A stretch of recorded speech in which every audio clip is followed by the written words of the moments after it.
Hi, my name is Carol Williams, and I'm here with you on the Veterans Issues of CAN TV. Every Thursday night we have a rotating group, and very happy if you are here and listening, watching on your TV if you're in Chicago. The group that I represent is called the United States Veterans Arts Program, and our mission is to increase the representation of veterans in the arts community. A couple different ways that we do this is we do highlight veterans who are artists, whether they're students, professionals, or amateurs, or anywhere in between. Any kind of art, any kind of medium, we like to highlight that. The other thing that we do to further our mission is we donate what we call artistic tools to both individuals and to veteran administration medical centers recreation therapy department. We recently did this with Jesse Brown VA. We donated some art supplies to their recreation therapy. A lot of veterans who use the VA for medical care aren't aware that there is such a thing as recreation therapy. The first time I ever heard about it, I thought it was basically sitting in a lawn chair out by the badminton court. It's actually very, very different than that. They don't teach people to do art. They work with people to do any number of things with any number of art tasks, recreation, any type of expression that you might want to do, and it becomes a form of therapy. And hopefully the goal is that people can find something that they enjoy doing, which is of course valuable. They can find something out about themselves through doing something that they enjoy doing. They can also talk to other people in ways that perhaps they would not be able to do in words. We've had people who are writers, painters on the show. We've had, of course, musicians. I'm a musician. I'm a veteran. And we welcome tonight someone who is kind of in the music community, I would have to say, but he's actually a very highly regarded sound engineer in Chicago. We're going to talk to him in just another minute. The organization that I represent, again, is the United States Veterans Art Program. I'd like to tell you how you can get in touch with us if you're a student, if you're a veteran, if you're a service member, and at one time you had a art aspiration or a vision that you used to do and you don't have what it is that you need to continue that with. What we like to do is donate what we call artistic tools. That could be a camera like we donated last month, art supplies like we did for Jesse Brown VA. We've also donated music equipment, things for graphic design, and one of the things that we sponsor is to actually do video production classes here at CAN TV. Those classes are rigorous. They're every Saturday, but very worthwhile. If you can get in touch with us, I'm going to give you our contact information. We are the United States Veterans Art Program, www.usvap.org. Our email is admin@unitedstatesveteransartprogram.org. You can also call us at 312-360-9117. And the person that I'm talking to today is named Danny Leake. He is, as I said, a very well-known sound engineer. We're going to give you his contact information before we introduce him.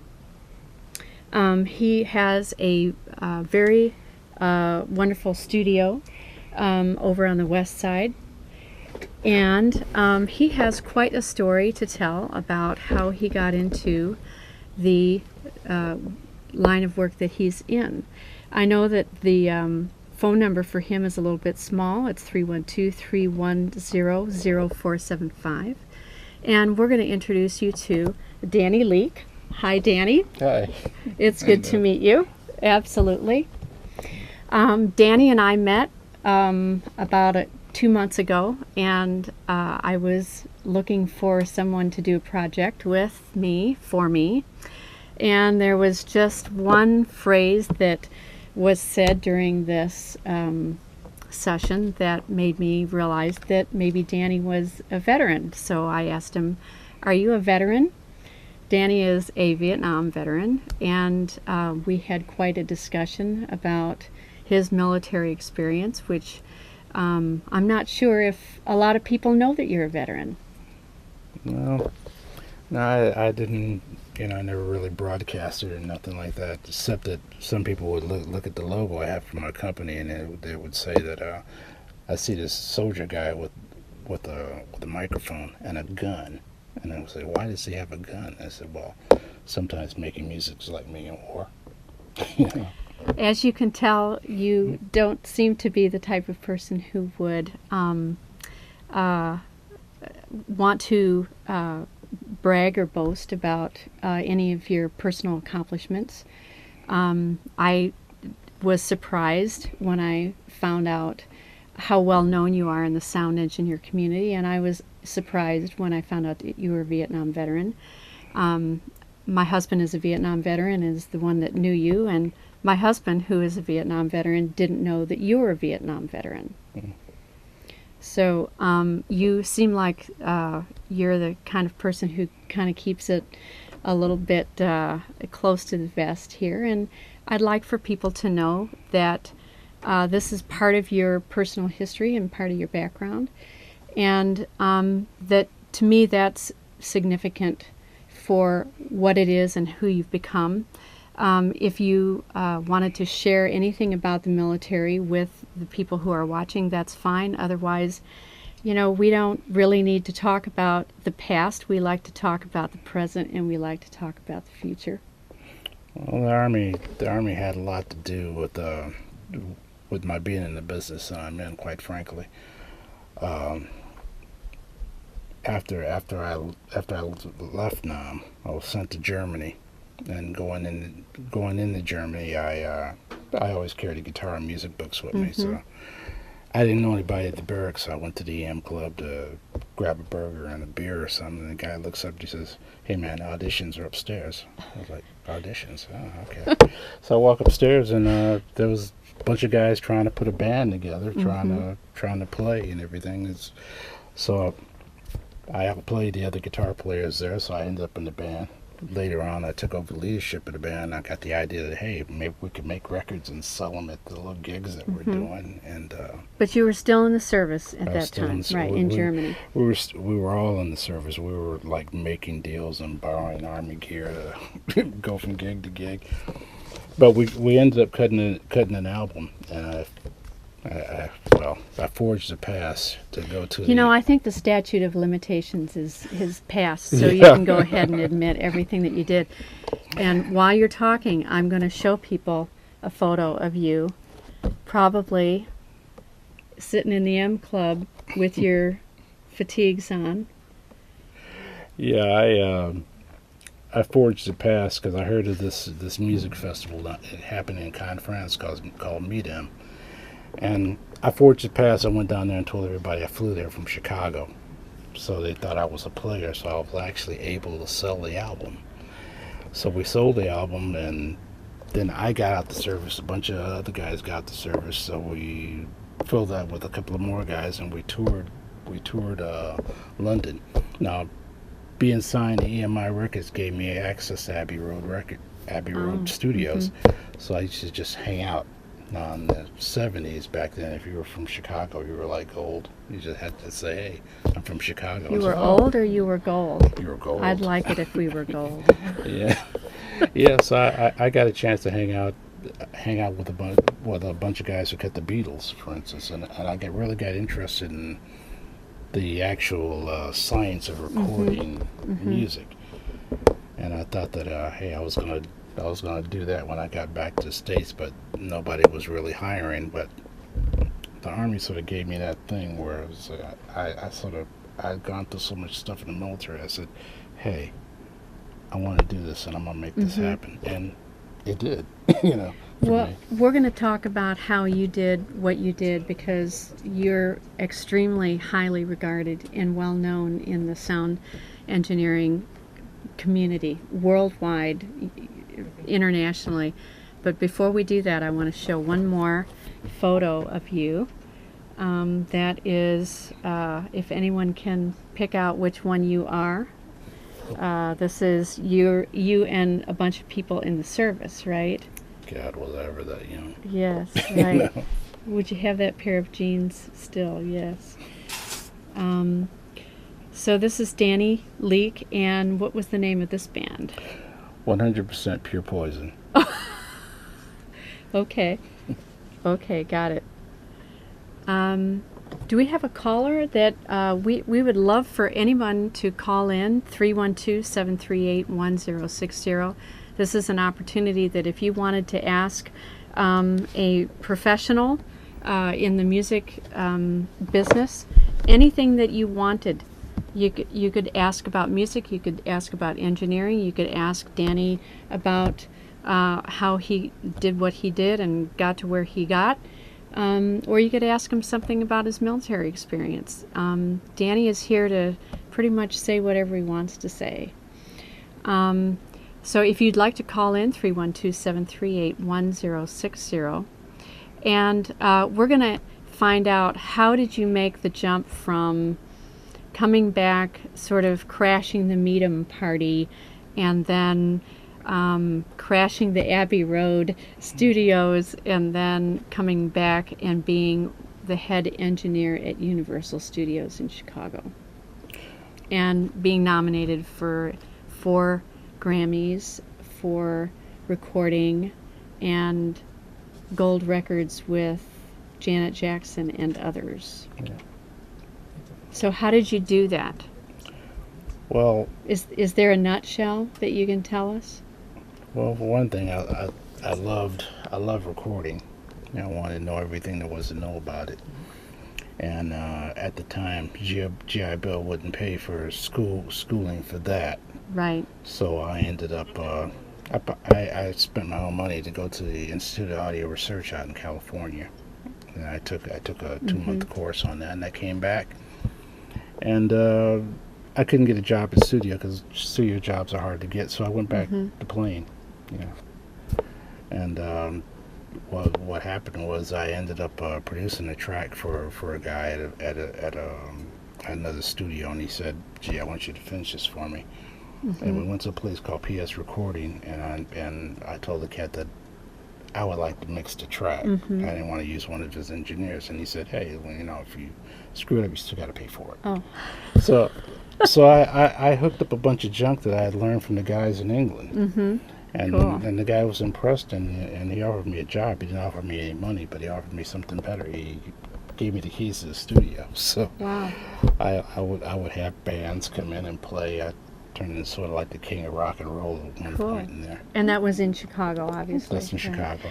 I think we have a caller with possibly a question. Caller, would you go ahead and ask your question or comment? Are you still there? Yes. Hi. Hi. Did you I have would like to ask Danny, is there any direction he can point me in to get into engineering? Danny, what would you say to that? It's a rough business. Well, it's a rough business, but there's a lot more opportunities, believe it or not, now than it was in the past. In the past, there were no schools, there were no books, there were no magazines or anything. You sort of had to scrounge around and grab it up as you could go. But there's all type of great magazines out with the internet. There's all type of forums and SIGs.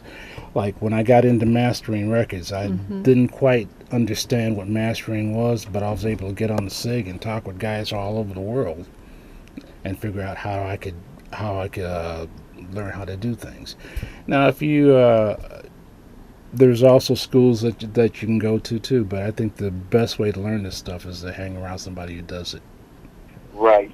I have a lot of my Army tour. I did a lot of DJing, so I also got the feel for it because I would hang around when they did big concerts around the post, and I would also, just learn it. Just to keep busy, I would just learn it.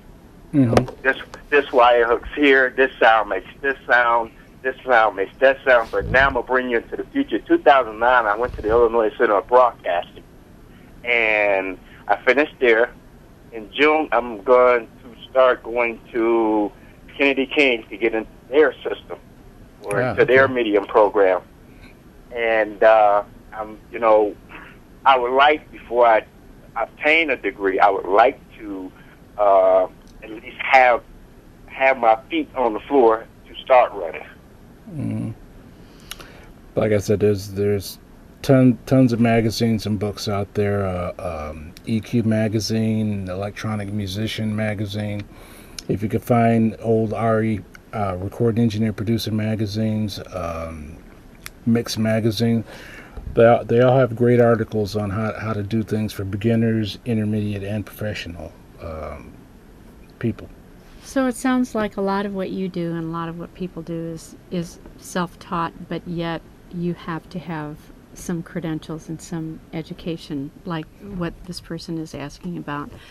And one of the things that we're going to do is we're going to show you some of the things that Danny has done. He's going to take us on a guided tour of some of the people that he's been with and some of the things that he does. We're going to go to the overhead, and Danny, this is you doing a concert with the Music of Styx. Yeah, Dennis DeYoung.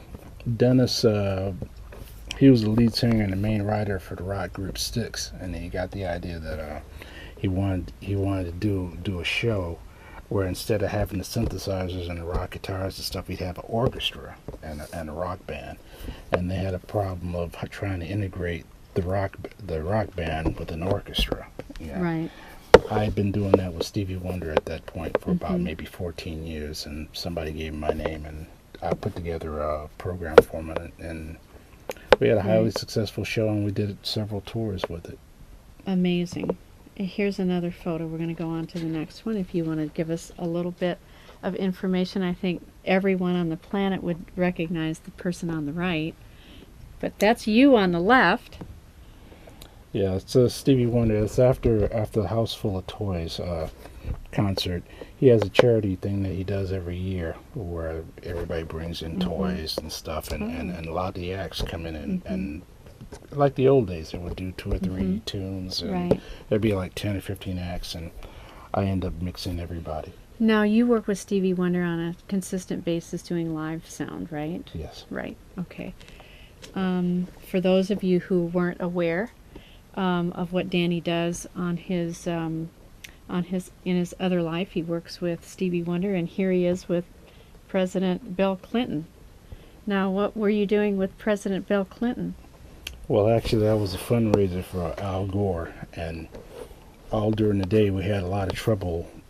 We had a lot of trouble getting the show up because the Secret Service kept stopping us because security issues, checking everything, and I thought after the show, I said, "Gee, I'd really like to have a picture with the president." So cool. I figured I'd walk up on stage. I said I had credentials and everything, but I walked all the way up on the stage. Nobody stopped me. Nobody asked anything, and I walked right up the bill, and all of a sudden, all the Secret Service guys were like, "Who is this guy? And what's that he has in his hand?" You know, and it was great. You know, he looked at me like, "Well, I guess you want something." So I said, "Mr. President," I said, I mixed the music tonight in the show, and I'd really appreciate it if I get a picture with you." He said, "Hey, I love the mix." He took my camera, gave it to us as a security, and said, "Here, shoot the picture."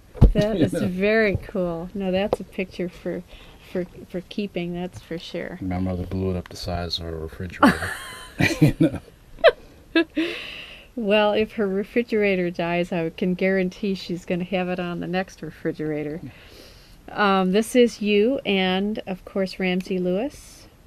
Yeah, Nancy Wilson. And Nancy Wilson. That was taken on a session that we had booked on 9/11. Actually, we had a gig booked 9/11 the morning that the planes hit the buildings and everything. And of course, that got canceled, and all the flights got canceled, and Nancy ended up driving with Ramsey's manager back to California because they couldn't get a plane.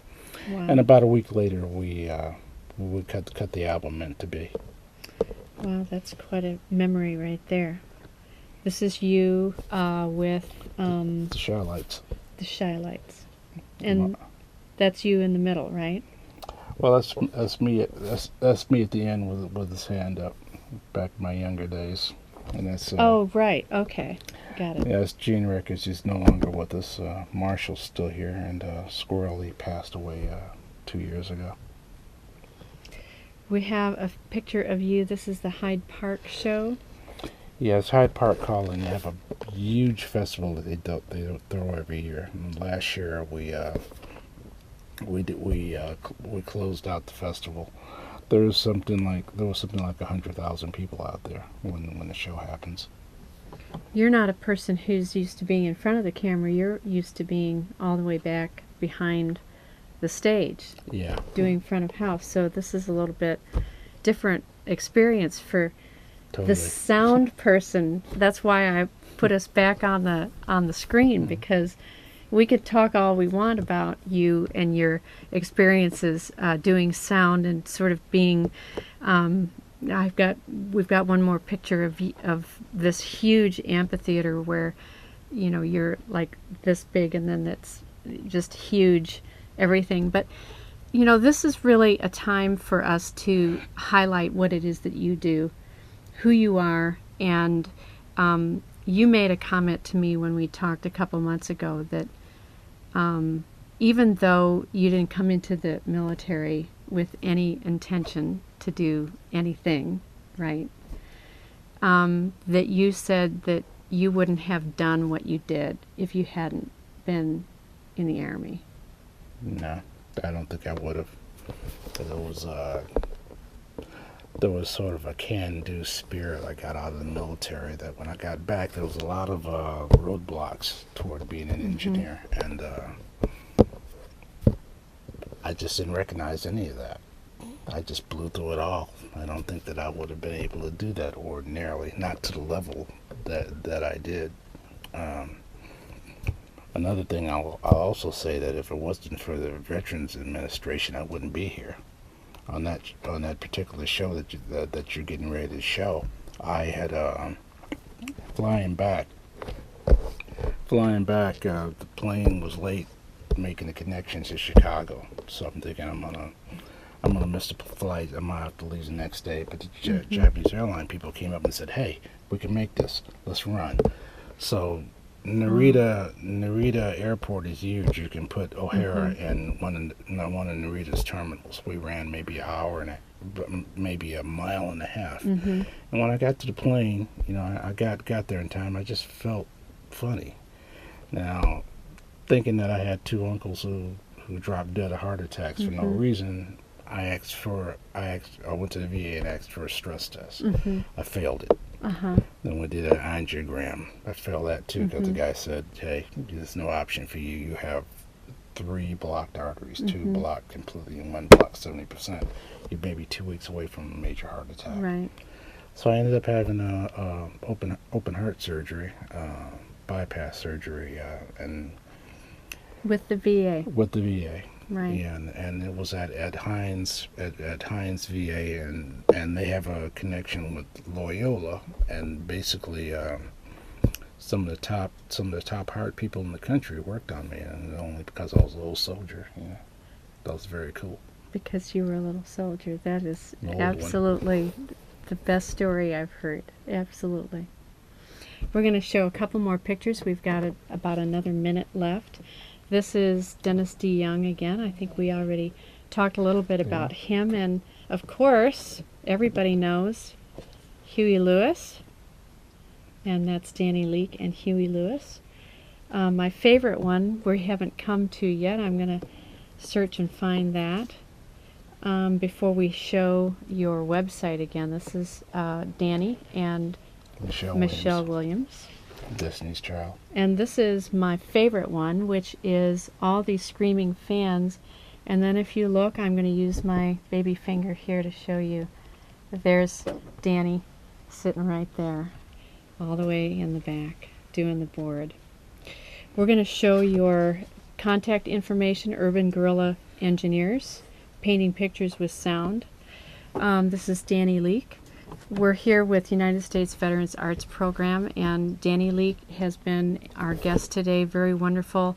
Vietnam veteran who is an amazing sound engineer, and we're going to have to sign off. And thank you, Danny, for being with us. Thank you. And great. And USVAP, we'll see you again. Stay tuned with Veterans Issues every week on Thursday. Thank you very much.